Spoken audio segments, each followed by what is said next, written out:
नहीं है जो 100-200 रुपये लेकर के इलेक्शन कैंपेनिंग में आया हुआ है। ये हुजूर के आशिकों का हुजूम है। ये नोटों के लिए नहीं, अपनी गर्दनों का नजराना देने के लिए आए। हुजूर की इज्जत के लिए हम अपनी जान फिदा करने को तैयार रहते हैं। लेकिन एक सवाल मैं इस मजमे से करना चाहता हूं। शबाब पर हैं आप, आपके अंदर जज्बात हैं, जोश है, सब है। एक सवाल मैं करता हूं, अगर दुनिया तुम्हें हुजूर अकरम मोहम्मद रसूलुल्लाह सल्लल्लाहु तआला अलैहि वसल्लम का गुलाम कहकर पुकारती है तो क्या तुम्हें कोई दिक्कत है? क्या तुम्हें अपनी बेइज्जती लगती है? इतना जोश तो जाहिर सी बात है होना ही चाहिए। अगर आपको ऐसा लगता है कि हुजूर की गुलामी से अगर दुनिया मुझे पुकारती है तो कोई दिक्कत नहीं और ना ही मेरी बेइज्जती, बल्कि मैं इसको अपनी जिंदगी की मेराज समझता हूं। हकीकत है या नहीं? मैं मेरे अजीजों पर्सनल बात बता रहा हूं। दुनिया मुझे मेरे जुब्बे से, मेरे टोपी से, मेरे नाम से, मेरे बाप से, मेरे खानदान से, मेरे ओहदे से, मेरे इल्म से ना पहचाने। ख्वाहिश सिर्फ इतनी है कि दुनिया मुझे मदीने का कुत्ता कहकर बुलाए, नबी करीम सल्लल्लाहु तआला अलैहि वसल्लम के दरबार का कुत्ता कहकर पुकारे। इस बात पर हमें फख्र है। आपको फख्र है या नहीं? और अगर आपको फख्र है हुजूर की गुलामी पर तो तवज्जो, ये सवाल मैंने बड़ी जिम्मेदारी से किया है, आपको बड़ी जिम्मेदारी से किया है। अगर दुनिया तुम्हें हुजूर का गुलाम कहती है तो आपको कोई आपत्ति नहीं, खुशी से आप कहलवाओगे। जब खुशी से कहलवाते हो तो हुजूर के पूरे गुलाम बन जाओ। आधा तीतर आधा बटेर नहीं, हुजूर के पूरे गुलाम। अब ये नहीं है कि चेहरा यहूदियों की तरह, कपड़े ईसाइयों की तरह, अखलाक किसी और कौम की तरह और बात में हुजूर की गुलामी की करूं। नहीं, दुनिया को फख्र के साथ कहो हुजूर पाक सल्लल्लाहु तआला अलैहि वसल्लम की गुलामी में जीना भी और मरना भी मुझे पसंद है। जब आपका दिल ये कहता है तो फिर आपके अखलाक में ये मॉडर्निज्म कहां से आ गया? ये फिल्मी डायलॉग तुम्हारी जुबानों पर, गाने पर थिरकना और नाच गाने, ये तुम्हारे अंदर कहां से आ गए? जब नबी की गुलामी पर तुम्हें फख्र है तो दुनिया को खुल करके बताना चाहिए और चल करके बताना चाहिए। मैं आपको बताता हूं, 2 साल पहले मैं दिल्ली पे था, जब पूरे हिंदुस्तान भर में प्रोटेस्ट चल रहे थे। शाहीन बाग में भी गया था कुछ उलमा की जमात के साथ। उस वक्त बड़ी सख्तियां चल रही थी। एक साहब आए और कहा, आप ये इतना बड़ा अमामा, ये जुब्बा सब पहन के जा रहे हैं, बीच में कई जगह पर नाकाबंदी है, इन्हें से लगा दिया जा रहा है, अरेस्ट कर रहे हैं। वो तो नॉर्मल सी बात थी, अगर यूं ही कहते तो हम उतार लेते, सादे कपड़ों में चले जाते। लेकिन जब उन्होंने कहा अरेस्ट किया जा रहा है, पकड़ा जा रहा है, तो मैंने कहा मुझे तो शौक है कि जब पकड़ा जाऊं हुजूर के लिबास पे जाऊं। हमें इस बात का कोई गम नहीं है, अब तो पहन कर जाएंगे। मैं अक्सर अपनी तकरीरों में कहता हूँ, चंद दिनों पहले की बात है, एक ऑटो ड्राइवर साहब थे, उन्होंने आकर हमसे पूछा क्या इस ज़माने में भी दाढ़ी रखना वाजिब है? हालात बहुत ख़राब हो चुके हैं, मसलियात और हिकमत में कुछ आप नरमी का कौल कर दें, नरमी की बात कहें। हमने कहा इस ज़माने में और बड़ा वाजिब है, और बड़ा वाजिब है। वजह यह है कि जिसको तलवार और चाकू नहीं चुभती उसे दाढ़ी चुभती है।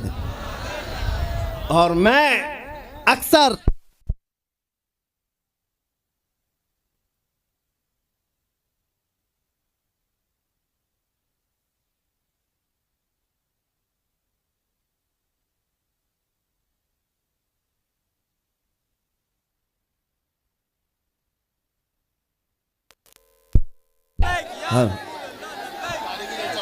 यह आपके चिरागां के लिए ही गुल किया गया है। सुभान अल्लाह, सुभान अल्लाह।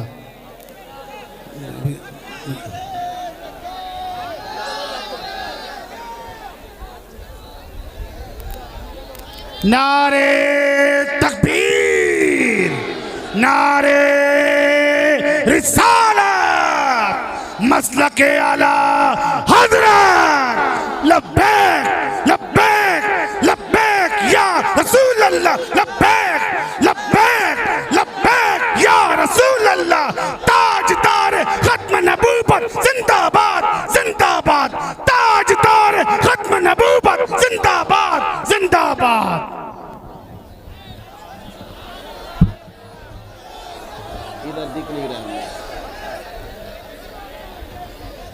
अजीज़ा निगरामी वक़ार, हुजूर पाक सल्लल्लाहु तआला अलैहि वसल्लम की मोहब्बत में अब मैं ही खड़ा हो गया। जितने खड़े हैं खड़े रहने दें, उनको देखना है इसलिए हम खड़े हो गए, इसलिए कि कुर्सी बहुत देर तक अच्छी भी नहीं है।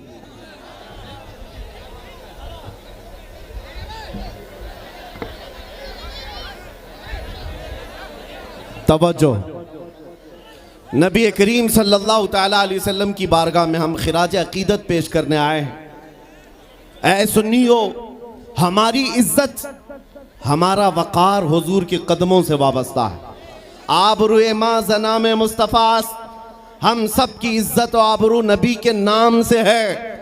अगर हुजूर का नाम निकल गया हमारी ज़िंदगी से तो हम चलती फिरती लाशें हैं, हमारा कोई अपना वजूद नहीं।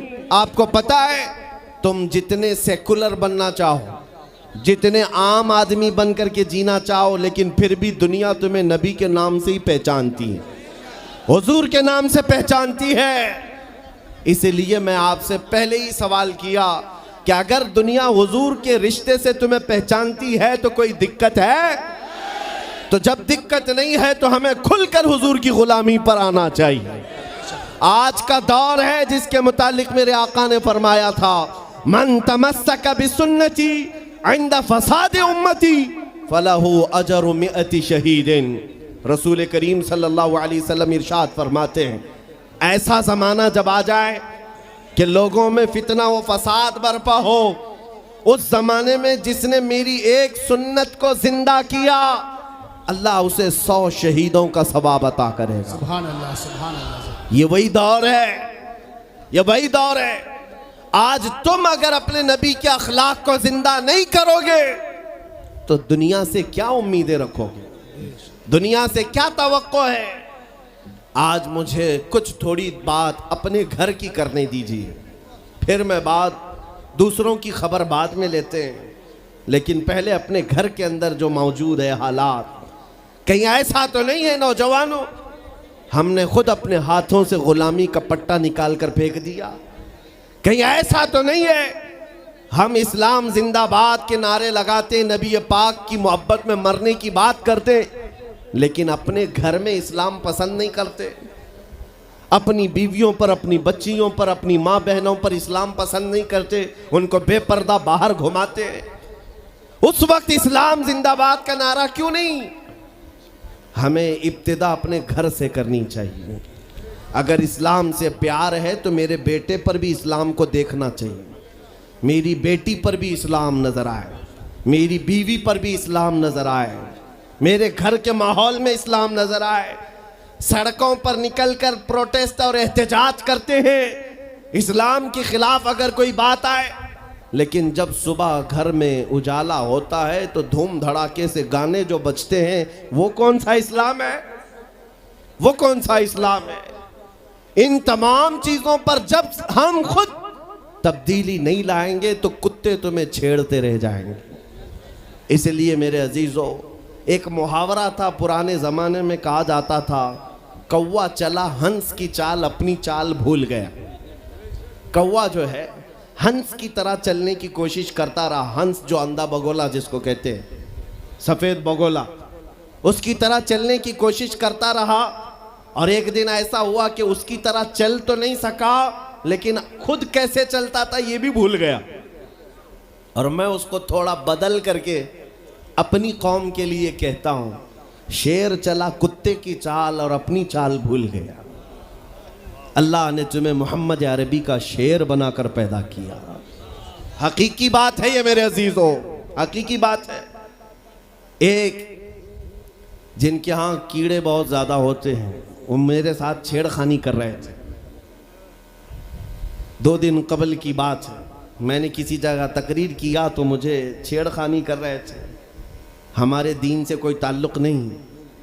मैंने किसी छोटे दज्जाल के बारे में कहा तो उन्हें बड़ी लग गई थी।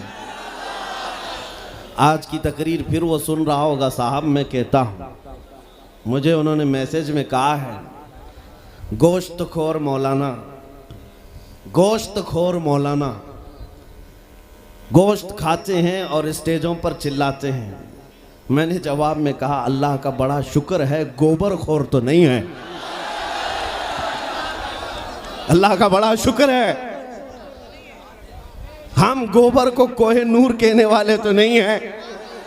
अल्लाह ने दूध पीने वाली कौम में पैदा किया है, पेशाब पीने वाली में नहीं। नारे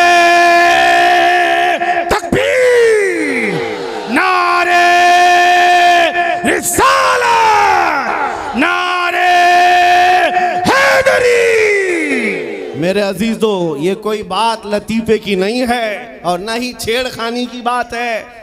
मैं उनसे कहता हूँ हमें छेड़ो मत, हम अपने नबी की बात करते हैं, हम अपने नबी की बात करते हैं और जहाँ फिर तुम छेड़ोगे तो फिर हम अपने तौर पर जवाब भी देते रहेंगे इंशाअल्लाह।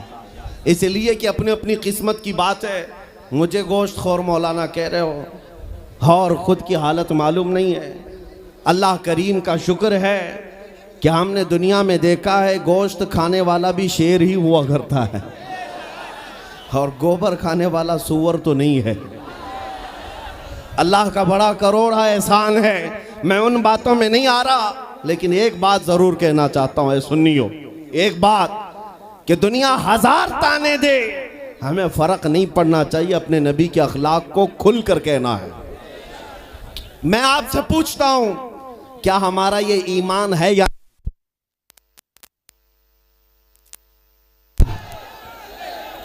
हेलो हेलो, हमारा ये ईमान है या नहीं कि मेरा खुदा सच्चा है, बेशक हमारा नबी सच्चा है, हमारा दीन सच्चा है, कुरान सच्चा है।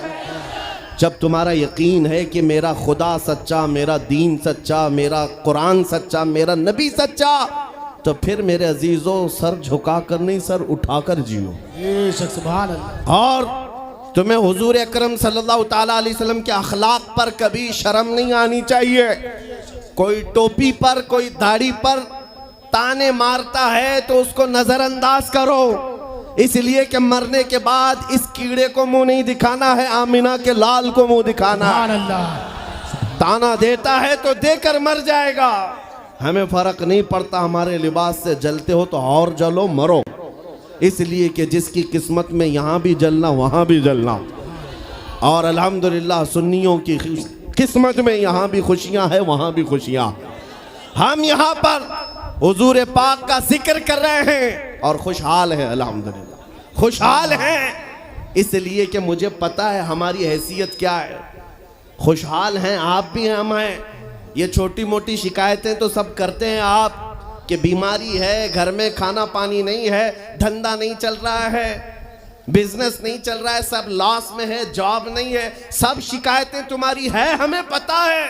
मेरे अजीजों, हम तो बार बार ये रोना रोते हैं, हम बड़ी कमज़ोर कौम हैं, हम बड़ी कमज़ोर कौम हैं, हम बड़ी कमज़ोर कौम हैं। लेकिन मीडिया के दज्जाली कुत्ते बार बार भौंक भौंक कर बताते हैं तुम कुछ हो, तुम कमज़ोर नहीं हो। 24 घंटे हम पर डिबेट होता है कि नहीं होता है? कुल मिलाकर हम पर ही डिबेट। अरे मियाँ, यहाँ तो इलेक्शन भी कैंपेनिंग के लिए हम हैं। हमारे मुद्दे को लेकर के ही सबको लड़ाना है, सबके दरमियान। मैं आपसे ये कहता हूँ, ये बातें यूं ही नहीं, वो बार बार तुम्हें भौंक कर बता रहे हैं तुम कुछ हो, लेकिन तुम कहते हो नहीं मैं कुछ नहीं हूँ। हम कमज़ोर हैं, वो कहते हैं नहीं कमज़ोर नहीं, तुम कुछ हो। एक तरफ तो कहते हैं कुछ नहीं है, सब बिखरे हुए लोग हैं, पंचर पुत्र भी कहते हैं, लेकिन फिर हम उनसे कहते हैं मियाँ पंचर पुत्र है तो 24 घंटे डिबेट हम पर क्यों करते हो? डर किस बात का है? किस बात का डर है? क्या दूसरी और कौमें नहीं हैं जिसको निशाना बनाओगे? अरे 70 कौमें मौजूद हैं, लेकिन हमें पता है तुम्हारी आंखों में अगर कोई चुभता है तो गुलाम मुस्तफ़ा ही है, इसलिए कि उन्हें भी तारीख पता है। ये अगर निकल पड़े हैं सहरा से बगैर चप्पल के, पैबंद लगे कपड़ों से, तो कैसर और किसरा को भी धूल चटा सकते हैं। वह दुनिया की सुपर पावर ताकतों को घुटने टेकने पर मजबूर करने वाली कौम, वह उमर बिन खत्ताब के शागिर्द थे, सहाबाए कराम थे। दुनिया को तारीख पता है कि ये जिस दिन पढ़ने लग गए खालिद बिन वलीद को, जिस दिन ये पढ़ने लग गए सलाहुद्दीन अय्यूबी को, जिस दिन इनको कोई कहने लग गया कि तुम्हारा कोई शिहाबुद्दीन गौरी भी था, तुम्हारा कोई औरंगजेब भी था, तो फिर ये मुर्दा और मुरझाई हुई कौम दोबारा उठने लग गई तो अच्छे अच्छों की नींद हराम हो सकती है।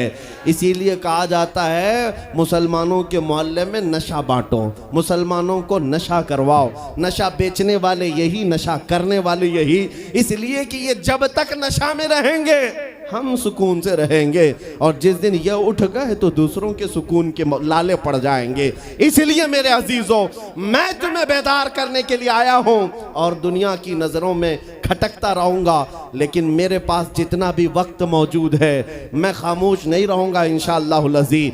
कल को भी अगर मेरी फांसी हो जाए मुझे इस बात की परवाह नहीं है, दुनिया से जाएंगे। हमारे एक के मर जाने के बाद उन कुत्तों से कहता हूं कि इसको ये मत समझ लेना कि इस्लाम खत्म हो जाएगा। मुझ जैसे 1000 कट भी जाएं तब भी हम नारा यही लगाएंगे, इस्लाम जिंदा होता है हर करबला के बाद। नारे तकबीर, नारे रिसालत, शहंशाह खिताबत, शेरे हिंदुस्तान सलमान मुफ्ती सलमान हजारी साहब किबला। सुभान अल्लाह, सुभान अल्लाह। मेरे अजीजों, बात आज ईमान की है। मैंने आज तक किसी तकरीर में किसी को असलहा उठाने की बात नहीं की, मैंने कभी किसी को बंदूक बारूद चाकू तलवार की बात नहीं की, और ना ही हमें जरूरत है।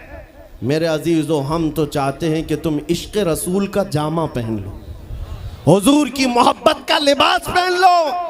मेरे अजीजों, चाकू ब्लेड भी उठाने की जरूरत नहीं, तुम्हारे चलते फिरते देखकर कितने कीड़े फना हो जाए। हाँ, सिर्फ तुम्हारी चलत फिरत से कई कुत्ते नालियों में मर जाएं। सबको समझ में आती है बात। और जिन लोगों ने मुझसे पूछा था बार बार आप कुत्ते किसको कहते हैं, मैंने कहा कोई सुन्नी मुझसे पूछा ही नहीं, किसी ने मुझसे पूछा ही नहीं। ये सारी तकरीरें सुन रहे हैं, आपने पहले ही पूछा तो कहीं ऐसा तो नहीं कि जख्म पर जाकर बात लगी हो। खैर मेरे अजीजों, आपको मैं बारहा बेदार इस बात के लिए करना चाहता हूं, हुजूर के अगर गुलाम हैं तो पूरे गुलाम बनो, पूरे गुलाम। आज के दिन अगर एक नौजवान भी ये अहद कर लिया कि मैंने अपनी मर्जी से बहुत जिंदगी गुजारी है, अपनी लाइफ में बहुत इंजॉय किया है, लेकिन आज के दिन से ये तय करूंगा कि जीऊंगा तो मेरे नबी की मर्जी से जीऊंगा, जिसने भी तय कर लिया, मैं समझता हूं कि ये जलसा वसूल हो गया, हुजूर के कदमों में पहुंच गया। मैं बताओ ए नौजवानों, बचा क्या है हमारी जिंदगी में, और क्या बाकी है, क्या चाहिए तुम्हें? पूरी दुनिया तुम नाक रगड़ रगड़ कर हासिल कर भी लिए तो एक दिन तो मौत आनी है, एक दिन तो दुनिया से जाना है। सारी दौलत छोड़कर जाओगे, इस बात पर सबका यकीन है। तुमने खुद अपने हाथों से कितने मुर्दे दफनाए, तुमने कितने लोगों की कब्रों को खुद अपने हाथों से बंद किया। आज जो ये आंखें खुली हैं अचानक बंद कर दी जाएंगी, ये धड़कनें रुक जाएंगी, तुम हाथ पैर भी नहीं उठा सकते, और ये पूरे लोग उठाकर तुम्हें इतनी छोटी कब्र में डाल कर आते हैं जहां करवट लेने की भी जगह नहीं, सांस और हवा के लिए कोई रोशनदान नहीं, खिड़की नहीं। इतने घने अंधेरे के अंदर तुम तन्हा होते हो। उस कब्र के मुतालिक सोचो, वहां मुनकर नकीर जिसके बारे में पूछ रहे होंगे वो ताजदार मदीना की जात होगी। हुजूर के बारे में तुमसे पूछा जा रहा है कि तुम उनके बारे में क्या कहते थे। इसलिए सुन्नियों, आज ही हम तैयारी क्यों ना कर लें कि कल को कब्र में हमसे फरिश्ते पूछें इनके बारे में क्या कहते थे, तो वहां पुकार कर नकीरैन से कहना तुम पूछ रहे हो इनके बारे में क्या कहते थे, अरे मर के पहुंचा हूं यहां इस दिलरुबा के वास्ते।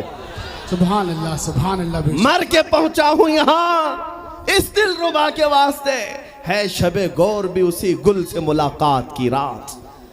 अजीजा ने गिरामे वकार, आज ले उनकी पनाह, आज मदद मांग उनसे, कल न मानेंगे कयामत में अगर मान गया। सिर्फ मैं तुम्हारे उन अखलाक की बात कर रहा हूँ, बड़े दर्द दिल से कह रहा हूँ। आ जाओ वापस उस नुक्ते पर जहाँ मेरे नबी ने हमें छोड़ा था। आ जाओ उस रास्ते पर जिस पर चलने वालों पर अल्लाह ने इनाम नाजिल किया है। आपको पता है वो सहाबा कराम, ताबईन और औलिया कामिलीन का रास्ता था कि जिनके बारे में इकबाल ने कहा, दी अजाने कभी यूरोप के कलीसाओं में तो कभी अफ्रीका के तपते हुए सहराओं में। दश्त तो दश्त है दरिया भी न छोड़े हमने, बहरे जुल्मात में दौड़ा दिए घोड़े हमने। आ गया ऐन लड़ाई में गर वक्त नमाज, किबला रूहों के ज़मीं बोस हुई कौम हिजाज। एक ही सब में खड़े हो गए महमूद अयाज, न कोई बंदा रहा न कोई बंदा नवाज। यह हमारी तारीख थी, यह हमारी तारीख थी। मोहम्मद अरबी सल्लल्लाहु ताला अलैहि वसल्लम के ग़ुलामों की तारीख थी। वो जिस जगह जाते थे परचम इस्लाम लहराते थे। जहाँ चल पड़े हवाओं का रुख मोड़ दिया, आंधियों को तोड़ दिया, समंदरों में रास्ता बना लिया। अरे दरिया दजला में घोड़े दौड़ा दिए। ये नबी पाक के ग़ुलाम थे, दुनिया उनसे खौफज़दा थी। क्या था उनका नारा? उनका नारा ये था, टल न सकते थे जंग में अगर अड़ जाते थे, पांव शेरों के मैदान से उखड़ जाते थे। अरे हक से सरकश हुआ कोई तो बिगड़ जाते थे। तेग क्या चीज है, हम तोप से भी लड़ जाते थे। नारे तकबीर, नारे रिसालत। देखो देखो कौन आया, देखो देखो कौन आया।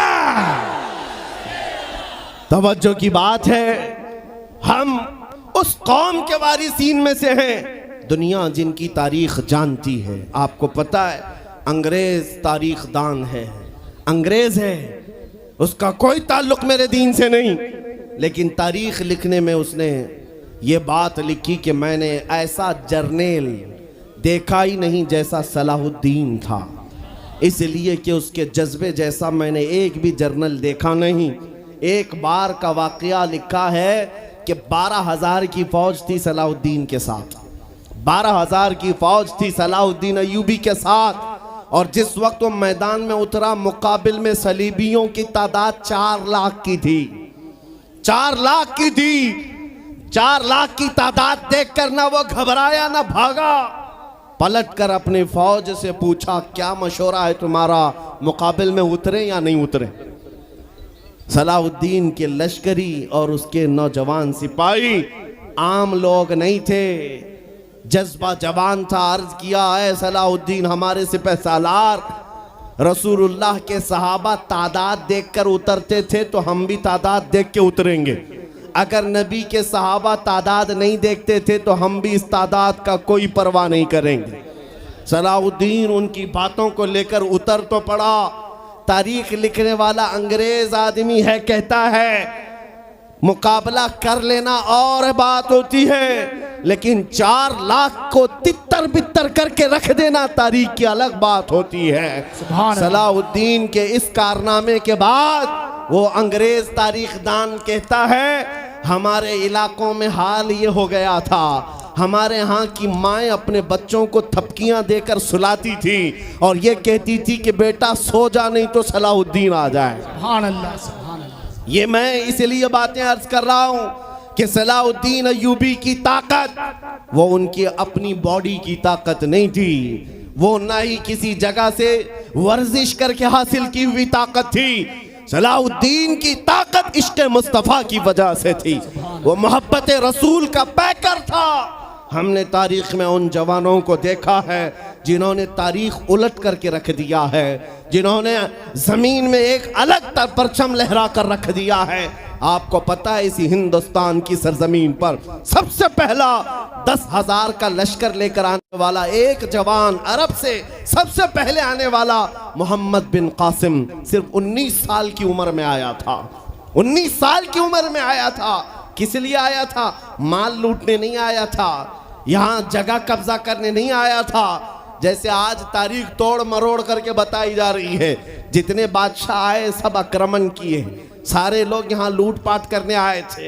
ये तारीख तोड़ मरोड़ कर बयान की जाती है। मेरे अजीजों, इस पर फिर कभी गुफ्तगू करेंगे, लेकिन मोहम्मद बिन कासिम क्यों आया था? इलाहाबाद के एक पंडित हैं, उन्होंने खुद लिखा है, मैं अपनी बात नहीं पंडित जी की बात कह रहा हूँ। उस वक्त हालात ऐसे हो गए थे कि चंद औरतें, मुसलमान औरतें जो श्रीलंका की सरजमीन से हज के लिए जा रही थी, उस वक्त राजा दाबिर सिंह उसके कुछ गुंडों ने इन औरतों को पकड़ लिया, उनकी इज्जत लूटी, उनका माल लूटा, उनको कैदी बनाया। उन औरतों ने उस वक्त पुकार कर कहा था कि कोई है जो हमारी इज्जत बचाएगा। कोई तिजारत करने वाला बाहर से आया हुआ ताजिर बात सुन करके अरब गया। अरब में जाकर गवर्नर जो था उसके सामने वाकया बयान कर रहा था। 19 साल का जवान मोहम्मद बिन कासिम वहां से गुजर रहा था। उसने इतना वाकया सुना कि हिंद की सरजमीन पर कुछ हमारी बहनों की इज्जत लूटी जा रही है। वहीं खड़े होकर उसने कहा, लब्बैक या उख्ती, ऐ मेरी बहन, मैं तेरी इज्जत की हिफाजत के लिए आ रहा हूं। वहां से पुकारा अपने चचा जो गवर्नर था उस वक्त, उससे 10,000 का लश्कर लेकर के सबसे पहले यहाँ आने वाला मोहम्मद बिन कासिम किस लिए आया था? माल लूटने के लिए नहीं, औरतों की इज्जत बचाने के लिए आया था। हिंदुस्तान की सरजमीन पर कदम रखा और उसके बाद सामने मुकाबिल में फौरन जंग के लिए नहीं आया। कहा कि जिन औरतों को कैदी बनाया वो छोड़ दो, जो हज के लिए जा रही थी उन्हें आजाद कर दो, और दूसरी बात, जिन्होंने गुंडागर्दी की है उन्हें पकड़ो और जेल में डालो। राजा को घमंड था, उसने इनकार किया तो मोहम्मद बिन कासिम ने कहा, चलो आओ मोहम्मद अरबी के शेरों से मुकाबला हो जाए। 3 दिन का मुकाबला हुआ था, न राजा बचा न बाजा बचा, सारे हजारे इधर से उधर हो गए और मोहम्मद बिन कासिम का परचम लहराया। मेरे अजीजों, औरतों की इज्जत का मुहाफिज 19 साल का जवान था, जिसने आते ही औरतों की इज्जत भी बचाई और मेरे दीन का परचम भी लहराया। मैं आज पूछता हूं, हमारी उम्रें कितनी हो गई? कई जवान 25 साल 30 साल क्रॉस कर चुके। आज बहुत सारी औरतों की इज्जतें जब लूटी जाती हैं, तुम तो मोबाइल में देख देख करके शेयर कर देते हो, वीडियो इधर से उधर फैला देते हो और उसके बाद समझते हो हम बहुत बड़ा काम कर रहे हैं। हर कोई यही कहता है सबको शेयर करो, सबको शेयर करो, काय के लिए शेयर करो? मेरे अजीजों, ये कौन सी जंग लड़ रहे हो? व्हाट्सएप मोबाइल की जंग लड़ रहे हो? तुम्हारे अंदर अगर गैरत बाकी है तो मेरे अजीजों, किसी की इज्जत लुटते हुए देखकर तुम तमाशा नहीं कर सकते। ईमान बेदार करो, ईमान बेदार करो। ये आज हालात क्यों आए? इमाम गजाली की एक बात मैं सुनाता हूँ। बहुत सालों पहले उस इमाम ने कहा था, 1000 साल पहले तकरीबन, उस इमाम ने कहा था, जब इस उम्मत के सामने उनके रसूल की तौहीन हो रही हो और उम्मत खामोश बैठी रहे तो चंद दिन इंतजार करें, इनकी माँ और बहनों को बाजार में लाकर नीलाम किया जाएगा, इनकी माँ और बहनों की इज्जत लूटी जाएगी और ये कुछ ना कर सकेंगे, इनके बच्चों को मारा जाएगा और ये कुछ ना कर सकेंगे। मैं आज महसूस कर रहा हूँ हुजूर की गुस्ताखी पर और तौहीन पर खामोश रहने का नतीजा ये है कि अब हमारे घर भी सलामत नहीं रहेंगे।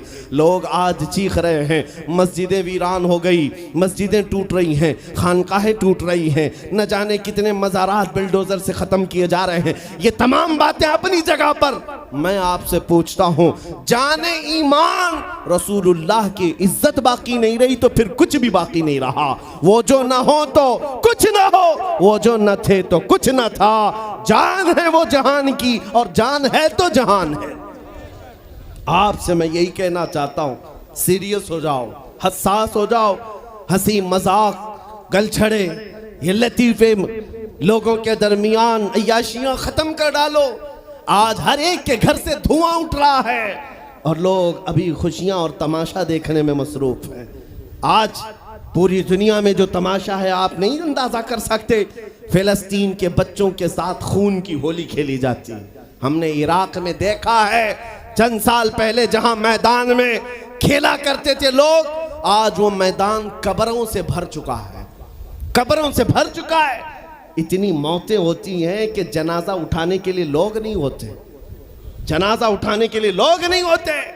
ये तमाम हालात क्यों पैदा हुए? मुल्क के शाम के हालात इतने सख्त तरीन हो गए हैं कि तकरीबन 50 लाख के करीब बेघर हो चुके लोग, जिनका घर नहीं, सब टूट चुका। ये हालात देखकर मैं आपसे कहता हूं, बेदार हो जाओ और अमल की तरफ आ जाओ। क्या अब भी तुम्हें अजानें नहीं उठाती, नमाजों के लिए दौड़ते नहीं? अल्लाह का कहर जब आता है, पकड़ आती है, तो फिर कोई तुम्हें नहीं बचा सकता, कोई नहीं बचा सकता। मैं वार्निंग भी दे रहा हूं और आपको बता भी रहा हूं कि नबी करीम सल्लल्लाहु ताला अलैहि वसल्लम का दरवाज़ा अभी खुला हुआ है, खुला हुआ है। और वो ऐसा नबी है, ऐसा नबी है जिसके दरबार से वाबस्ता होने में कभी आपको शर्म नहीं आएगी इंशाअल्लाह, और कभी आप अपने आप को बेआबरू नहीं समझेंगे, कभी नहीं। मैं अपनी प्रैक्टिकल लाइफ बता रहा हूँ। हुजूर की मोहब्बत में, वो वफा में जो मज़े हैं वो दुनिया में कहीं नहीं, कहीं नहीं है। जब बेचैन दिल होता है तब भी हम, मेरे अजीजों, गाने सुन करके अपनी बेचैनी दूर नहीं करते। हम पिकनिक पॉइंट पे जाकर अपनी बेचैनी दूर नहीं करते। जब ज्यादा बेकरारी हो तो यही कहते, उनके निसार कोई कैसे ही रंज में हो, जब याद आ गए हैं सब गम भुला दिए हैं, उनकी महक ने दिल के गुंचे खिला दिए हैं, जिस राह चल दिए हैं कूचे बसा दिए हैं। हुजूर को याद कर लेते हैं, बेचैनी दूर होती है, बेकरारी दूर होती है। आपको मैं ये बात कहना चाहता हूँ, हुजूर की वफा में जो इज्जत है वो कहीं नहीं है, हुजूर की गुलामी में जो इज्जत है वो कहीं नहीं। आज आपके दरमियान मैं यहाँ आया हूँ, फतेहपुर सिकरी पहली मर्तबा, लेकिन तुम्हारा जोश और जज्बा मेरे अजीज़ों, रात के 12 बजे के बाद मुझ जैसे एक अदना तालिब इल्म के इस्तकबाल के लिए अगर इतना मजमा खड़ा है, जो खड़ा है खड़ा है, जिसको जगह नहीं वो भी, जिसको जगह है वो भी। क्यों? कोई बड़े पार्टी का नेता आया है क्या? किसी गवर्नमेंट का ओहदेदार आया है? नहीं, सबको यहां पता है कोई नेता नहीं आया, हुजूर का एक गुलाम आया। हमारी आज जो इज्जत है वो सिर्फ इसीलिए है, जब तक बिके न थे तो कोई पूछता न था। या रसूल अल्लाह, तुमने खरीद कर हमें अनमोल कर दिया। जब तक के मदीने से इशारे नहीं होते, रोशन मेरी किस्मत के सितारे नहीं होते। इसलिए आपसे भी कहता हूं, बेदाम ही बिक जाइए बाजार नबी में, बेदाम ही बिक जाइए बाजार नबी में। अरे इस शान के सौदे में खसारे नहीं होते। नारे तकबीर, लब्बैक लब्बैक लब्बैक या रसूल अल्लाह, लब्बैक लब्बैक लब्बैक या रसूल अल्लाह। ताजदार खत्म नबूवत, ताजदार खत्म नबूवत। मैं अपनी गुफ्तगू को समेटते हुए बात अर्ज करता हूं, तुम्हारे यकीन को बढ़ाने के लिए कहता हूं, आज भी तुम्हें पता होना चाहिए, हमारे दर्द को कोई समझने वाला है तो आमिना का लाल है, वो मकीने गुंबद खजरा है, जो बेकसों का कस, जो बेसहारों का सहारा। उस रसूल पाक की आदत ही ये है, आता है फकीरों पे उन्हें प्यार कुछ ऐसा, खुद भीख दें और खुद कहें मंगते का भला हो। आपको मैं ये बात बार बार इसलिए कह रहा हूं कि तुम ये मांगना छोड़ दो, लोगों के यहाँ हाथ फैलाना छोड़ दो, इनकी उनकी नौकरी चाकरी करना छोड़ दो। मेरे मुर्शिद ताजु शरिया फरमाया करते, बुल हवस सुन सीमो जर की बंदगी अच्छी नहीं, बुल हवस सुन सीमो जर की बंदगी अच्छी नहीं, उनके दर की भीख अच्छी, सरवरी अच्छी नहीं। दुनिया में कहीं इज्जत नहीं पाओगे जो मेरे नबी की गुलामी में पाओगे। इसलिए कि हमने हुजूर से वाबस्ता होने वालों को देखा है, वो बिलाल हबशी हबशा के रहने वाले थे, अगरचे रंग काला था, लेकिन जब मेरे आका की गुलामी में आए तो मेरे आका ने उन्हें काबे की छत पर चढ़ा दिया, और काबे की छत पर से अजान देकर बिलाल ने ये लोगों को बता दिया, ऐ लोगों मुझे देखो, रंग से इज्जत नहीं, मुस्तफा के कदमों से इज्जत है।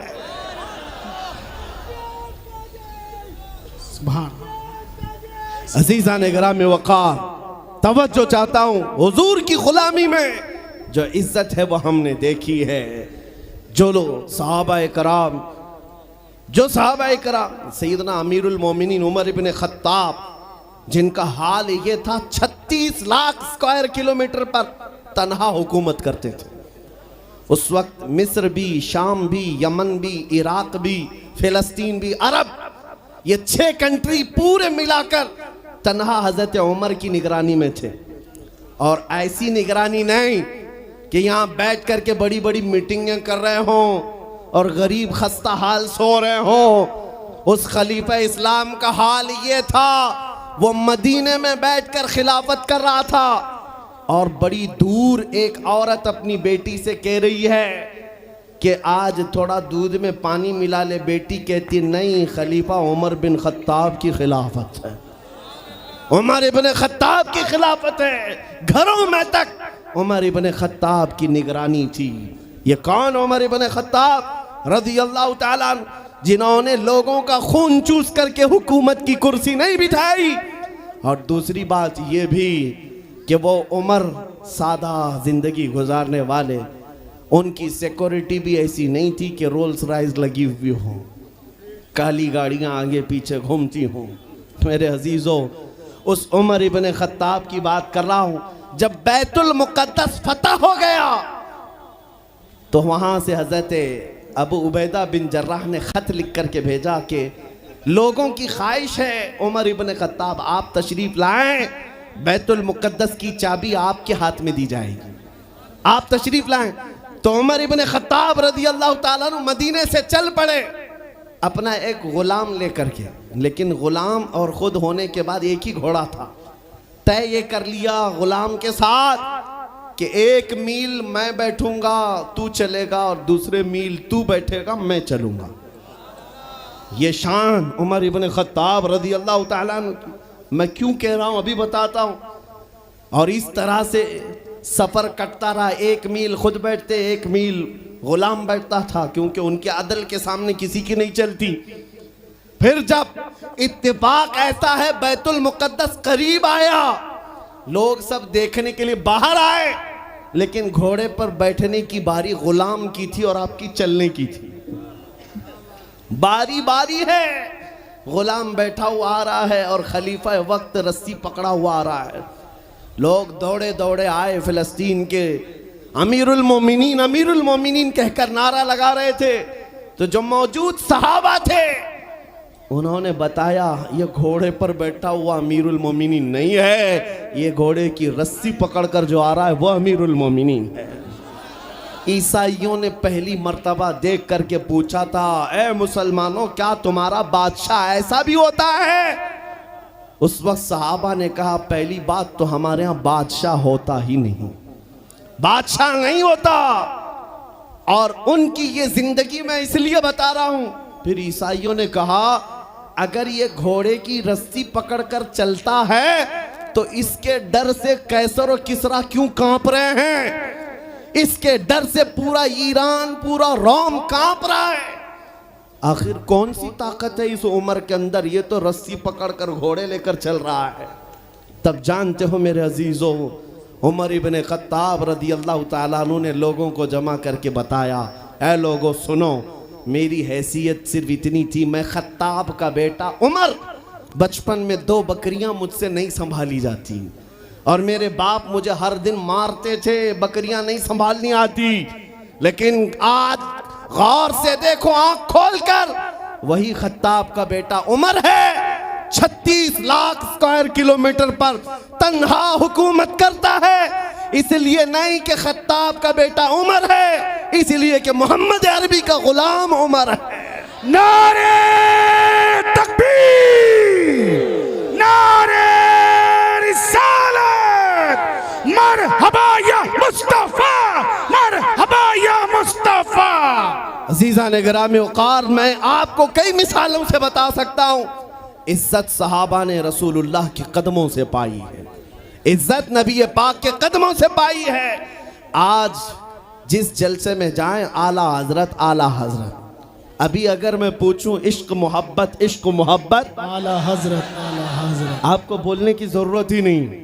हर इलाके में सुन्नियों का मजमा खुद ही कहता है।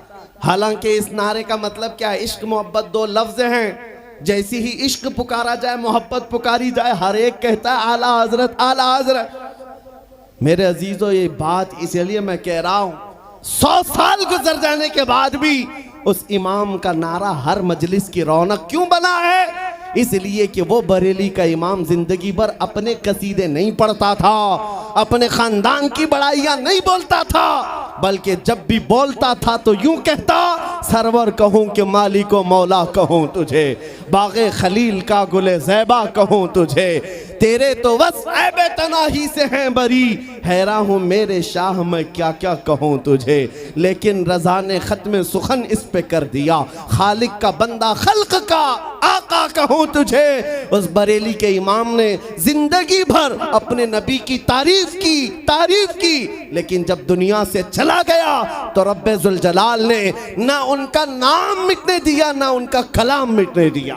सुभान अल्लाह, सुभान अल्लाह। इसलिए ये फार्मूला समझ करके चलो, जो हुजूर की बात करता है वो जिंदा रह जाता है। आज भी आपको ये कसीदा याद है, मौलाया सल्ली वसल्लिम दाइमन अबदा, सुने हो कि नहीं सुने हो? ये कसीदा उर्दू में नहीं है, अरबी में है। तुम्हें तो अरबी शायद समझ में आती नहीं आती, लेकिन सबको पढ़ने में लुत्फ आता है, सुनने में लुत्फ आता है। ये शरफुद्दीन बोसीरी का लिखा हुआ 700 साल पहले का कसीदा है। मेरे नबी की मोहब्बत में लिखा था। जब फालिज की बीमारी हो गई थी, लकवा, पैरालाइज हो गया था और इलाज करा करा कर थक गए, आखिर में एक दिन कमरे में बैठकर यही कसीदा लिखने लग गए। अमिन तज़क्कुरि जीरानिम बिदी सलमी मज़ज्त दमअन जरामिम मुक़लतिम बिदमी अम हब्बतिर रिअ मिन तिलक़ाइ काज़िमतिन व औमदल बर्क़ु फ़िज़्ज़लमाइ मिन इज़मी फमा लिअयनैका इन क़ुल तकफ़ुफ़ा हमता व मा लिक़ल्बिका इन क़ुल तस्तफ़िक़ यहिमी मुहम्मदुन सय्यिदुल कौनैनि वस्सक़लैनि वल फ़रीक़ैनि मिन अरबिन व मिन अजमी हुवल हबीबुल्लज़ी तुरजा शफ़ाअतुहु लिकुल्लि हौल मिनल अहवालि मुक़तहिमी दआ इलल्लाहि फल मुस्तमसिकून बिही मुस्तमसिकून बिहब्लिन गैरि मुनफ़सिमी या अकरमल खल्क़ि माली मन अलूज़ु बिही सिवाका इंद हुलूलिल हादिसिल अममी या रब्बी बिल मुस्तफ़ा बल्लिग़ मक़ासिदना वग़फ़िर लना मा मज़ा या वासिअल करमी। इमाम शरफुद्दीन बूसीरी का लिखा हुआ ये कलाम 170 अशार हैं। अल्हम्दुलिल्लाह पूरा याद है, लेकिन पढ़ने के लिए उतना वक्त नहीं है। लेकिन जिस जमाने में उन्होंने लिखा था उस वक्त उनको पैरालाइज हो गया था, फालिज हो गया था, लकवा मार गया था, लेकिन उसके बावजूद जब कलाम लिख करके सो गए रोते रोते, किस्मत जाग गई, ख्वाब में मेरे आका तशरीफ लाए। कहा बोसीरी जो कलाम तुमने लिखा हमें भी सुनाओ। जानते हो उन्होंने जब कसीदा लिखा था पूरा तो लिख दिया था, लेकिन शुरू का जो शेर है मौला यसल्ली वसल्लिम दाइमन अबदा, ये आधा ही बना था, दूसरा बन ही नहीं पाया था। जब ख्वाब में हुजूर ने पूछा बुसीरी सुनाओ, तो सुनाने लगे या रसूल अल्लाह अबी व उम्मी फिदा मौला यसल्ली वसल्लिम दाइमन अबदा, अटक गए, दूसरा तो बना ही नहीं था। हुजूर ने फरमाया इसका दूसरा शेर मेरी जानिब से अला हबीबी का खैरिल खल्क़ि कुल्ली। हुजूर पाक ने इरशाद फरमाया और उसके बाद अपनी चादर उठाकर इमाम बूसीरी को पहनाया। कहाँ? ख्वाब में। ख्वाब में हुजूर अकरम सल्लल्लाहु ताला अलैहि वसल्लम की वफात के 700 साल बाद के हैं। इमाम शरफुद्दीन बूसीरी हुजूर की इंतकाल के 700 साल बाद के तकरीबन ख्वाब में चादर भी दी और अपना नरम व मुलायम हाथ मेरे आका ने शरफुद्दीन बूसीरी के जिस्म पर फेरा और मुस्कुरा करके चले गए। तुम क्या मुस्कुराए कि गुल खिल गए। और मेरे अजीजों, मेरे आका तो घर पर आए भी और चले भी गए। शरफुद्दीन बूसीरी कहते मेरी आंख खुली तो भीनी भीनी खुशबुओं से घर महक रहा था। मैंने सोचा ख्वाब की बात ख्वाब है, लेकिन देखा तो रात में हुजूर ने जो चादर दी थी वो गोद में पड़ी हुई थी, गोद में रखी हुई थी। उठाया और चूमा। सोचा मैं तो फालिज वाला हूँ, हाथ पैर तो उठते नहीं, लेकिन जब हाथ उठाया, पैर उठाया, देखा पूरा सही सलामत है। मेरे आका सल्लल्लाहु अलैहि वसल्लम ने उन्हें नवाजा। मैं ये वाकया बयान करना मकसूद नहीं था, लेकिन दरमियान में बात आई, इसलिए कह रहा हूँ कि उस शरफुद्दीन बूसीरी का कसीदा घर घर पूरी दुनिया में बच्चों को याद है। छोटा ही सही, एक शेर ही सही, क्यों 700 साल पहले कहे हुए कसीदे को अल्लाह ने आज भी जिंदा रखा है। सिर्फ हमारी जुबानों पर नहीं, आज जाकर मदीने तैयबा में देखो, हुजूर पाक की जालियों में अंदर जाने वाला जो दरवाजा है, उस दरवाजे की कड़ी पर भी ये शेर लिखा हुआ। मेरे आका ने इस कसीदे को ऐसा कबूल किया है, हुजूर की तारीफ करने वाला मरता नहीं है, हुजूर की तारीफ करने वाला उसका नाम फना होता नहीं है, जिंदा है, आज भी जिंदा है। मैं फिर कहता हूँ, तुम कहाँ घबराए हुए हो उन गुफे में बैठे हुए पाखंडी कुत्तों से, उन लोमड़ियों से जो अंदर बैठ करके तो मेरे नबी की शान में भौंक सकते हैं। 4 बच्चों के सामने आकर बात तो करके दिखाओ। इनकी हालत तो ये है, हुजूर की शान में भौंकने के बाद जिंदगी अजीरन हो गई, बेचैन हो गई, बगैर सिक्योरिटी गार्ड के बाहर निकलना दुभर हो जाता है, नहीं आ पाते, रात की नींद भी खराब, दिन का चैन भी गया। अरे इनके गुफे में अगर हमारा 8 साल का बच्चा भी चला गया पानी पीने के लिए, एटम बम लगने लगता। वो कहते आतंकवादी आ गया था, 8 साल का बच्चा। क्यों? ये डर क्यों सवार है?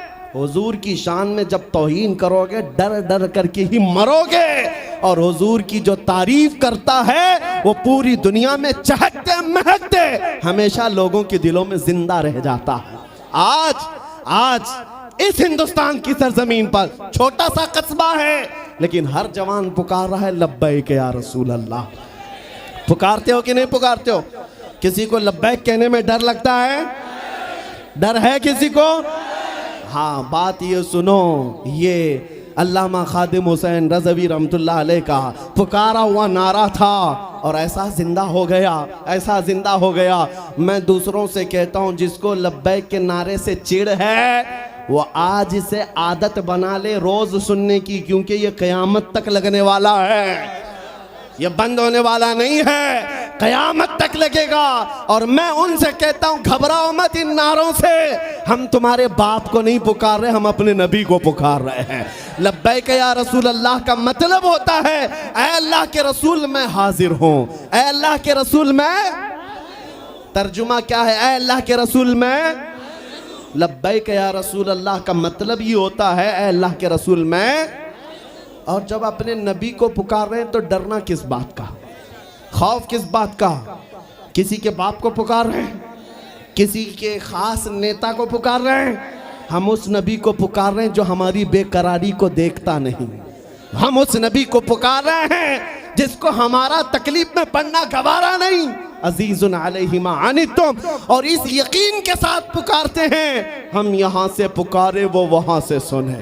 मुस्तफ़ा की समाअत पे लाखों सलाम। वो और होंगे जो मेरे नबी को मुर्दा समझते हैं, हम तो ये अकीदा रखते हैं, तू जिंदा है वल्लाह, तू जिंदा है वल्लाह। मेरी चश्मे आलम से छुप जाने वाले ऐ सुन्नियों, आज की मजलिस मीलाद में हम ये दुआ करके जाएंगे मेरे आका की बारगाह में, दुआ करेंगे इंशाअल्लाह, ये दुआ करेंगे, या रसूल अल्लाह चमक तुझसे पाते हैं सब पाने वाले, मेरा दिल भी चमका दे, मेरा दिल भी चमका दे, मेरा दिल भी चमका दे। बरसता नहीं देख कर अबर रहमत, बदों पर भी बरसा दे, बरसाने वाले मैं मुजरिम हूँ आका, मुझे साथ ले लो कि रस्ते में हैं जा बजा थाने वाले।